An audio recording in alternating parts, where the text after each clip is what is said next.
നമസ്കാരം, എല്ലാവർക്കും Shirley's micro കിച്ചണിലേക്ക് വീണ്ടും സ്വാഗതം. ഇന്ന് നമ്മൾ പ്രിപ്പയർ ചെയ്യുന്നത് തനി നാടൻ ഒരു സാമ്പാറാണ്. ഓണക്കാലമൊക്കെ അടുത്ത് വരികയാണ്. അപ്പോൾ നമുക്ക് എങ്ങനെയാണ് സാമ്പാർ പ്രിപ്പയർ ചെയ്യുന്നതെന്ന് നോക്കാം. പല രീതിയിൽ നമുക്ക് സാമ്പാർ പ്രിപ്പയർ ചെയ്യാം. ടൈം ഇല്ലാത്ത സമയങ്ങളിൽ പ്രിപ്പയർ ചെയ്യുന്ന സാമ്പാർ അധികം വെജിറ്റബിളൊന്നും ഇടാതെ, ചില ആൾക്കാർ ഉള്ളിയും പരിപ്പും മാത്രം ഇട്ട് സാമ്പാർ വെക്കും. പക്ഷേ ഈ സാമ്പാർ ഒരു കോമൺ ചോറിൻ്റെ കൂടെയും ചപ്പാത്തിയുടെ കൂടെയും ഈവൻ പൊറോട്ടയുടെ കൂടെ വരെ കഴിക്കാൻ പറ്റുന്ന സാമ്പാറാണ്. എനിക്ക് പൊറോട്ടയുടെ കൂടെയും ചപ്പാത്തിയുടെ കൂടെയൊക്കെ സാമ്പാർ കഴിക്കാൻ ചില സമയങ്ങളിൽ ഭയങ്കര ഇഷ്ടമാണ്. എത്രമാത്രം വെജിറ്റബിൾസ് സാമ്പാറിൽ ചേർക്കണമെന്നുള്ളതിനൊരു റൂളൊന്നുമില്ല. പേഴ്സണലായിട്ടുള്ള ഇഷ്ടം അനുസരിച്ച് നമുക്ക് വെജിറ്റബിൾസിൽ മാറ്റം വരുത്താം. ഇവിടെ ഞാനൊരു വലിയ 5 വെണ്ടയ്ക്ക, ഒരു വലിയ മുരിങ്ങയ്ക്ക, നല്ല 2 ഉരുളൻകിഴങ്ങ്, 2 ടൊമാറ്റോ, കുറച്ച് മല്ലിയില, പിന്നീട് ഒരു വലിയ സവാള, കുറച്ച് ചുമന്നുള്ളി. ചില ആൾക്കാർ ഫുൾ ചുമന്നുള്ളി മാത്രം ഇട്ടും സാമ്പാർ വെക്കും, അത് നല്ല ടേസ്റ്റാണ്. ഇനി ഞാൻ ഉപയോഗിക്കുന്ന വെജിറ്റബിൾസ്, ഇതൊരു 3-4 പച്ചമുളകുണ്ട്. അധികം എരിവില്ലാത്തതായതുകൊണ്ടാണ് ഞാൻ അത്രയും എടുത്തത്. ഒരു ക്യാരറ്റിൻ്റെ പകുതി, ചെറിയ ഒരു പീസ് വെള്ളരിക്ക, ഒരിത്തിരി കുമ്പളങ്ങ, കുറച്ച് ബീൻസ്. എനിക്ക് അമരിക്ക കിട്ടിയില്ല, ഞാനവിടെ പറഞ്ഞിരുന്നു. പിന്നീട് ഞാൻ ഇതിൻ്റെ അകത്തൊരു വഴുതനങ്ങ ഇടാറുണ്ട്. വഴുതനങ്ങയും ഇന്ന് കൊണ്ടുവന്ന വെജിറ്റബിൾസിലില്ലായിരുന്നു. ഇത് തുവരപ്പരിപ്പാണ്. ഇതൊരു 3/4 കപ്പുണ്ട്, അതായത് ഒരു 75 ഗ്രാം ഉണ്ടാവും. ഇത് നമുക്കൊന്ന് കുക്ക് ചെയ്തെടുക്കാം. ഞാൻ അതിലേക്ക് ഒരു 2 കപ്പ് വെള്ളമാണ് ചേർക്കുന്നത്. അതിനുശേഷം ഞാൻ ഇതിലേക്കൊരു 2 വെളുത്തുള്ളി ചെറുതായി അരിഞ്ഞത് ചേർത്ത് കൊടുക്കുന്നുണ്ട്. അതായത് ഈ തുവരപ്പരിപ്പിൽ ഗ്യാസൊക്കെ ഉണ്ടെങ്കിൽ പോകാൻ വേണ്ടിയിട്ടാണ് അത് ഇങ്ങനെ ചേർക്കുന്നത്. ഇനി ഞാൻ ഇതിലേക്കൊരു 1/2 ടീസ്പൂൺ മഞ്ഞൾപ്പൊടിയാണ് ആഡ് ചെയ്ത് കൊടുക്കുന്നത്. അതിനുശേഷം ഒരു 3 ചെറിയ ചുമന്നുള്ളിയും കൂടെ ഞാൻ ഇതിൻ്റെ കൂടെ ആഡ് ചെയ്യുന്നുണ്ട്. അതിനുശേഷം നമുക്കിതൊന്ന് നല്ലതുപോലെ കുക്ക് ചെയ്തെടുക്കാം. ഒരു 3-4 വിസിൽ മതിയാവും നമ്മുടെ പരിപ്പ് നല്ലതുപോലെ വെന്ത് കിട്ടാൻ. 3 വിസിലൊക്കെ കേട്ട് കഴിഞ്ഞ് കുക്കർ നല്ലതുപോലെ തണുത്തിട്ടുണ്ട്. ഞാനിതൊന്ന് ഓപ്പൺ ചെയ്ത് നോക്കുവാണ്, നമ്മുടെ പരിപ്പ് വെന്തോ എന്ന് നമുക്കറിയാം. പരിപ്പ് ഇപ്പോൾ ഇവിടെ നല്ലതുപോലെ വെന്തിട്ടുണ്ട്, കണ്ടോ, നല്ലതുപോലെ വെന്തുടഞ്ഞിട്ടുണ്ട്.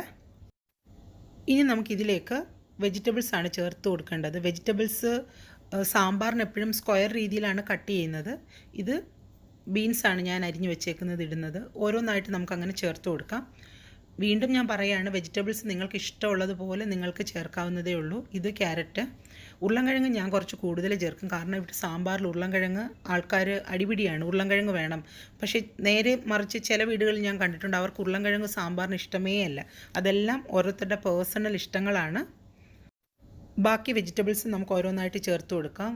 വെള്ളരിയും കുമ്പളവും, പിന്നെ മുരിങ്ങയ്ക്കായും, ഉള്ളിയും ചെറിയ ഉള്ളിയും, അതിനുശേഷം നമ്മൾ അതിലേക്ക് ഉരുളൻകിഴങ്ങ് അരിഞ്ഞു വെച്ചിരിക്കുന്നത് നമുക്ക് ചേർത്ത് കൊടുക്കാം. ഞാൻ ഇനി ഇതിലേക്ക് തക്കാളിയാണ് ആഡ് ചെയ്ത് കൊടുക്കുന്നത്. ചില ആൾക്കാർക്ക് തക്കാളി വല്ലാണ്ട് വെന്തുടയുന്നത് ഇഷ്ടമല്ല. അങ്ങനെയുള്ള ആൾക്കാർ നമ്മൾ ഈ വെജിറ്റബിൾസ് എല്ലാം ഒന്ന് കുക്കറിൽ കുക്ക് ചെയ്യാനാണ് പോകുന്നത്. ഒറ്റ വിസിൽ മാത്രമാണ് നമ്മൾ കേൾപ്പിക്കുന്നത്. അപ്പോൾ ഒരു വിസിൽ കഴിഞ്ഞതിന് ശേഷം നമ്മൾ ഇതിലേക്ക് വെണ്ടയ്ക്ക ചേർക്കും. ആ സമയത്ത് മാത്രം നിങ്ങൾ വെണ്ടയ്ക്കയോടൊപ്പം തക്കാളിയും കൂടി ചേർത്താൽ മതി. നമുക്ക് പുളിയാണ് ചേർത്ത് കൊടുക്കേണ്ടത്. ഇതൊരു വലിയ നെല്ലിക്കയുടെ വലിപ്പമുള്ള പുളിയാണ് ഞാൻ എടുത്തിരിക്കുന്നത്. ഇത് നമുക്ക് കുറച്ച് വെള്ളത്തിൽ പിഴിഞ്ഞെടുക്കാം. പുളി ചേർക്കുമ്പോൾ ശ്രദ്ധിക്കണം, ഇത് മുഴുവൻ ഞാനിപ്പോൾ ഒഴിക്കുന്നില്ല, കുറച്ച് മാത്രമേ ഒഴിക്കുന്നുള്ളൂ. സാമ്പാറിൽ പുളി കൂടിപ്പോയാൽ ഒരിക്കലും പിന്നീട് കുറയ്ക്കാൻ പറ്റില്ല. അതുകൊണ്ട് നമ്മൾ തിളച്ച് കഴിഞ്ഞിട്ട് പുളി കുറവാണെന്ന് തോന്നുവാണെങ്കിൽ അപ്പോൾ നമുക്ക് ആഡ് ചെയ്ത് കൊടുക്കാം. ഇനി നമ്മളിതിലേക്ക് വെള്ളമാണ് ചേർത്ത് കൊടുക്കുന്നത്. വെള്ളം എപ്പോഴും നമ്മുടെ കഷ്ണത്തിനൊപ്പമോ അതിന് തൊട്ട് താഴെയോ നിന്നാൽ മതി. അതിന് മുകളിലായിപ്പോയാൽ ഒരുപാട് വെള്ളമാകും. ഇനി അഥവാ സാമ്പാർ കുറുകിപ്പോയെന്നൊരു ഫീല് വരുവാണെങ്കിൽ പിന്നീട് നമുക്ക് ഇത്തിരി ചൂടുവെള്ളം ചേർത്ത് കൊടുത്താൽ മതി. ഇനി നമുക്ക് ആവശ്യത്തിന് ഉപ്പും കൂടി ഇതിൻ്റെ കൂടെ ചേർത്ത് കൊടുക്കാം. ഇത് നമുക്കൊന്ന് ഒരു വിസിൽ കേൾപ്പിച്ചൊന്ന് കുക്ക് ചെയ്തെടുക്കാം. ഇനി സാമ്പാറിന് ആവശ്യമായ മസാലപ്പൊടികളൊക്കെ നമുക്കൊന്ന് പ്രിപ്പയർ ചെയ്യാം. ഒരു പാനിലേക്ക് ഞാനൊരു 1/2 ടേബിൾ സ്പൂൺ മല്ലിപ്പൊടിയാണ് ഇടുന്നത്. ഇനി ഞാൻ അതിലേക്ക് 1/2 table spoon chilli powder add ചെയ്യുന്നുണ്ട്. ചില്ലി പൗഡർ കാശ്മീരി ഇടുവാണെങ്കിൽ നിങ്ങളുടെ സാമ്പാർ നല്ല ചുമന്നിരിക്കും, അതുകൊണ്ട് നോർമൽ ചില്ലി പൗഡറാണ് നല്ലത്. ഇനി സാമ്പാർ പൊടിയാണ് ഇതിലേക്ക് ആഡ് ചെയ്യുന്നത്. ഞാനിപ്പോൾ 2 ടേബിൾ സ്പൂൺ സാമ്പാർ പൊടി ആഡ് ചെയ്തിട്ടുണ്ട്. ഇപ്പോൾ ഞാൻ കടയിൽ നിന്ന് വാങ്ങിയ ബ്രാൻഡഡ് ആയിട്ടുള്ള സാമ്പാർ പൊടിയാണ്. നിങ്ങൾക്ക് ഇഷ്ടമുള്ള ബ്രാൻഡ് യൂസ് ചെയ്യാം. സാമ്പാർ പൊടി നമുക്ക് വീട്ടിലും തയ്യാറാക്കാവുന്നതേ ഉള്ളൂ. അത് മറ്റൊരു പോസ്റ്റായിട്ട് ഞാൻ പിന്നീട് ഇടുന്നതായിരിക്കും. ഇത് 1 ടീസ്പൂൺ കായപ്പൊടിയാണ് ഞാൻ ഇതിലേക്ക് ചേർത്ത് കൊടുക്കുന്നത്. അതിനുശേഷം ഞാനൊരു 1/4 ടീസ്പൂൺ ഉലുവപ്പൊടിയും കൂടെ ഈ പൊടിയിലേക്ക് ആഡ് ചെയ്ത് കൊടുക്കുന്നുണ്ട്.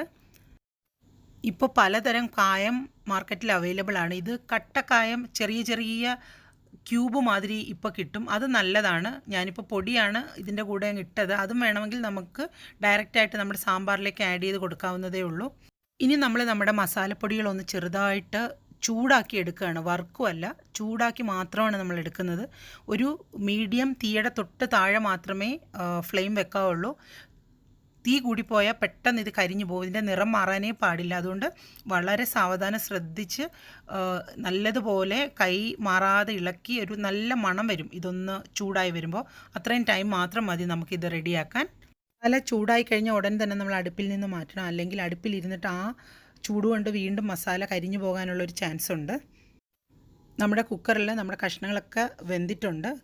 കഷ്ണങ്ങളൊന്നും അധികം വെന്തുടഞ്ഞു പോയിട്ടില്ല. നമ്മൾ ഒരു വിസിലല്ലേ കേൾപ്പിച്ചിരുന്നുള്ളൂ. ഇതിലേക്ക് നമ്മളിനി അരിഞ്ഞു വെച്ചിരിക്കുന്ന നമ്മുടെ വെണ്ടയ്ക്കയാണ് ചേർത്ത് കൊടുക്കുന്നത്. അതിൻ്റെ കൂടെ തന്നെ നമുക്ക് നമ്മുടെ ചൂടാക്കി വെച്ചിരിക്കുന്ന നമ്മുടെ സാമ്പാർ മസാലപ്പൊടിയും കൂടെ ഇതിൻ്റെ കൂടെ ചേർക്കാം. നമ്മൾക്ക് ഇനി ഇതൊരു 2-3 മിനിറ്റ് ചെറു തീയിലൊന്ന് കുക്ക് ചെയ്തെടുക്കാം. എന്നാൽ മാത്രമേ നമ്മുടെ വെണ്ടയ്ക്ക ഒന്ന് നല്ലതുപോലെ കുക്കായി കിട്ടത്തുള്ളൂ. നമ്മുടെ സാമ്പാർ ചെറുതായിട്ട് തിളച്ച് തുടങ്ങി. ഞാനൊന്ന് ടേസ്റ്റ് ചെയ്തിരുന്നു. അപ്പോൾ ഉപ്പ് കുറച്ചും കൂടെ ആവശ്യമുണ്ട്.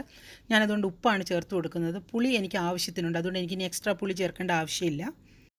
നമ്മുടെ വെണ്ടയ്ക്കൊക്കെ കുക്കായിട്ടുണ്ട്. ഇനി നമ്മളിതിലേക്ക് മല്ലിയിലയാണ് ചേർത്ത് കൊടുക്കുന്നത്. മല്ലിയില ഈ സ്റ്റേജ് ചേർക്കുമ്പോൾ മല്ലിയിലയുടെ ആ മണവും എല്ലാം നമ്മുടെ സാമ്പാറിലേക്ക് പെട്ടെന്ന് ഇറങ്ങും. നേരത്തെ ചേർത്താൽ അതങ്ങ് കുഴഞ്ഞു പോകും. നമ്മുടെ സാമ്പാറിൻ്റെ ലാസ്റ്റ് സ്റ്റേജിലേക്ക് കിടക്കുകയാണ്. കടു വറുത്ത് ചേർക്കണം. ചെറിയ ഉള്ളി നല്ലതുപോലെ ആവശ്യത്തിന് ചേർത്ത് കടു വറുക്കുകയാണെങ്കിൽ നല്ല ടേസ്റ്റായിരിക്കും സാമ്പാറിന്. പിന്നെ നിങ്ങൾക്ക് ഒരുപാട് ചേർക്കാൻ ഇഷ്ടമില്ലെങ്കിൽ ആവശ്യത്തിന് ചേർത്താൽ മതി. ഞാൻ എപ്പോഴും സാമ്പാറിന് കുറച്ച് കൂടുതൽ ചെറിയ ഉള്ളി ഇങ്ങനെ കടുവറുത്ത് ചേർക്കാറുണ്ട്. അപ്പോൾ നല്ലതുപോലെ മൂത്ത് വരുന്നുണ്ട്. അപ്പോൾ നിങ്ങൾക്കെല്ലാവർക്കും ഈ സാമ്പാർ ഇഷ്ടമായി കാണുമെന്നാണ് ഞാൻ പ്രതീക്ഷിക്കുന്നത്. ആദ്യമായിട്ടാണ് എൻ്റെ ഈ ചാനൽ നിങ്ങൾ കാണുന്നതെങ്കിൽ ഈ ചാനലൊന്ന് സബ്സ്ക്രൈബ് ചെയ്ത് തന്നെ സപ്പോർട്ട് ചെയ്യണം. നിങ്ങളുടെ അഭിപ്രായങ്ങളൊക്കെ വന്ന് കമൻറ്റ് ബോക്സിൽ അറിയിക്കാനും മറക്കരുത്. അങ്ങനെ നമ്മുടെ സാമ്പാർ ഇവിടെ റെഡി ആയിട്ടുണ്ട്. നല്ലതുപോലെ കുറുകി പാകത്തിന് നിങ്ങൾക്ക് കാണാം. ഇപ്പോൾ നല്ല മണവും വരുന്നുണ്ട് സാമ്പാർ പൊടിയുടെ എല്ലാത്തിൻ്റെയും. ഇനി നമുക്കിതിലേക്ക് കടുവറുത്ത് ചേർക്കുക എന്നുള്ളൊരൊറ്റ ജോലിയേ ബാക്കിയുള്ളൂ. ഇനി നമുക്കിതിലേക്ക് കടുവറുത്ത് വെച്ചിരിക്കുന്ന നമ്മുടെ ഉള്ളി നമുക്ക് ചേർത്ത് കൊടുക്കാം. അപ്പോൾ നിങ്ങളെല്ലാവരും ഈ സാമ്പാർ ട്രൈ ചെയ്ത് നോക്കണം. എന്നിട്ട് ഉറപ്പായിട്ട് അതിൻ്റെ അഭിപ്രായം കമൻറ്റ് ബോക്സിൽ വന്ന് എന്നെ അറിയിക്കുകയും വേണം. അപ്പോൾ മറ്റൊരു ഡിഷുമായി വരുന്നത് വരെ എല്ലാവർക്കും bye from Shirley's micro kitchen.